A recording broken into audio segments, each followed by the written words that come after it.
ప్రియమైన వాళ్ళరా, ప్రభువైన యేసుక్రీస్తు నామములో ఈ యొక్క ఉదయకాల సమయాన మీ అందరికీ నాకు హృదయపూర్వక వందనాలు తెలుపుకుంటున్నాను. ఈ రోజంతా కూడా మీరు చేయబోయే అన్ని విషయాల్లో దేవుని హస్తము మీకు తోడయ్యుండి మీకు జయాన్ని కలుగు చేయనుగాక. ఆది కాండము 32వ అధ్యాయము 12వ వచనం ఇలా సెలవిస్తుంది. దేవుడు యాకోబుతో ఒక మాట అంటున్నాడు, నేను నీకు తోడై నిశ్చయముగా నీకు మేలు చేసేదను అనేటువంటి మాటను మనం చదువుతున్నాం. నేను నీకు తోడై ఉంటాను, నిశ్చయముగా నేను నీకు మేలు చేస్తానని చెప్పి దేవుడు యాకోబుతో అంటున్నాడు.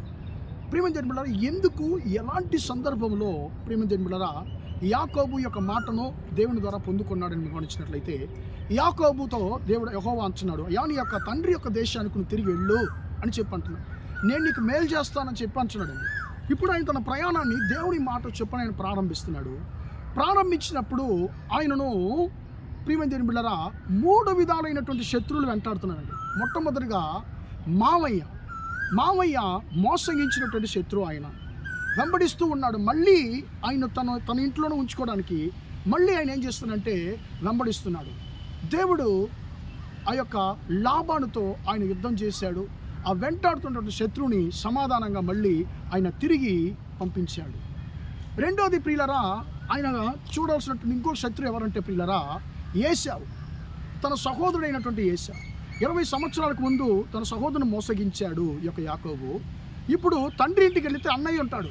ఇప్పుడు అన్నయ్యని ఎలా చూడాలి? నేను వెళ్ళడానికి ముందుగానే నా అన్నయ్యని నేను సమాధానపరచాలని చెప్పి కొంతమందిని తన అన్నయ్య దగ్గరికి ఏశావు దగ్గరికి పంపిస్తున్నాడు. వారు వెళ్ళి ఏశావుని కలిసి మళ్ళీ తిరిగి వచ్చి యాకోబుతో మాట్లాడుతున్నారు. మేము మీ సహోదరుని దగ్గరికి వెళ్ళాము, చూసాము, ఆయన కూడా 400 మందితో నిన్ను ఎదుర్కొనడానికి వస్తున్నాను. వెంటనే ఇతను భయపడి దేవుడికి మొరపెడుతున్నాడు. నువ్వే నన్ను రక్షించాలి, నువ్వే కదా నా తండ్రి ఇంటికి వెళ్ళమన్నావు, నేను నీకు తోడయిండి నిశ్చయంగా నేను నీకు మేలు చేస్తానని చెప్పి అన్నావయ్యా, నువ్వే నాకు మేలు చేయాలి. పొరపాటు నాదే, నేను చేసిన పొరపాటు ద్వారా నా సహోదరుని యొక్క విరోధాన్ని నేను సంపాదించుకున్నాను. ఇప్పుడు నా శత్రువు నాకు అన్నైనటువంటి నా శత్రువు నన్ను వెంటాడుతున్నాడు, 20 సంవత్సరాలుగా నా మీద పగబట్టున్నాడు, నువ్వే అతని చేతికి నన్ను తప్పించాలని చెప్పి ఈయన అంటున్నాడు. ప్రియమైన దేవుని బిడ్డలారా, ఏ యొక్క అన్నయ్య గురించి భయపడ్డాడో, ఏ శత్రువు గురించి భయపడ్డాడో, ఆ శత్రువుని దేవుడు పగను తీసేసి ఆ శత్రువు యొక్క హృదయంలో ప్రేమను ఆయన కలుగజేశాడు. ఏ శత్రువు అయితే ఇతను చంపేస్తాడని చెప్పి ఈయన భయపడ్డాడో, ఆ శత్రువు ప్రేమించే ప్రకారంగా దేవుడు చేశాడు. ప్రియమైన దేవుని బిడ్డలారా, మీరు చేసినటువంటి పొరపాటు నిమిత్తముగా మీరు కొంతమంది యొక్క ముఖాన్ని చూడడానికి మీరు బాధపడుతున్నారేమో. అరే, నేను చేసిన పొరపాటే నాకు ఇబ్బందికరమై ఉంది, ఆ వ్యక్తిని ఎలా చూడాలి, కానీ ఆ వ్యక్తిని నేను చూసే కావాలి, మాట్లాడే కావాలి, కానీ ఎలా చూడగలను? పొరపాటంతా నేనే చేశాను. నేను చేసిన పొరపాటు వల్ల ఇప్పుడు నాకు చాలా ఇబ్బంది అయిపోయింది, ఆ శత్రువు నన్ను చంపేస్తాడేమో అని చెప్పి మీరు ఏ మనుషుల గురించి భయపడుతున్నారో ప్రియమైన దేవుని బిడ్డలారా, దేవుడు అంటున్నాడు, ఆ మనుషులు మీకు ఏ హాని చేయరు, ఎందుకంటే నేను మీకు తోడయ్యుండి నిశ్చయంగా నేను మీకు మేలు జరిగిస్తానని చెప్పి ఆయన అంటున్నాడు. ప్రియమైన దేవుని బిడ్డలారా, 3వ శత్రువు ఎవరంటే రాయేలు దొంగిలించినటువంటి ఆయన తండ్రి యొక్క విగ్రహాలు. ప్రియమైన దేవుని బిడ్డలారా, అవి కంటికి కనిపించని శత్రువుగా యాకోబుని వెంటాడుతున్నాయి.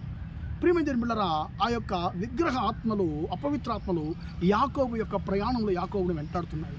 ప్రియమైన దేవుని బిడ్డలారా, ఆదికాండం 35వ అధ్యాయంలో ఆ యొక్క శత్రువును కూడా దేవుడు ఆశ్చర్యకరంగా ప్రియమైన దేవుని ఒక వృక్షము కింద ఆ యొక్క విగ్రహాలని బూడ్చివేసి దేవుడు ఆ శత్రువును కూడా హతం చేశాడు. నిశ్చయముగా నేను నీకు తోడైంది, నీకు నిశ్చయంగా మేలు చేస్తానని చెప్పి దేవుడు యాకోబుకు వాగ్దానం చేశాడు. 3 విధాలైన శత్రువు యాకోబుని వెంటాడారు. ఆ 3 విధాలైన శత్రువు నుండి దేవుడు యాకోబుని విడిపించి యాకోబుకు మేలు జరిగించాడు. యాకోబుకు మేలు చేసినటువంటి దేవుడు, యాకోబుని శత్రువు యొక్క చేతి నుంచి తప్పించినటువంటి దేవుడు నిన్ను, నీ కుటుంబాన్ని శత్రువు చేతులను తప్పించి మీకు మేలు జరిగించునుగాక. ప్రార్థిద్దామా? ప్రేమగల మా తండ్రి, దయగల దేవ, ఇంతవరకు ఈ మాటలు విన్న తండ్రి, నీ బిడ్డలు మీరు దీవించండి, ఆశీర్వదించండి అయ్యా.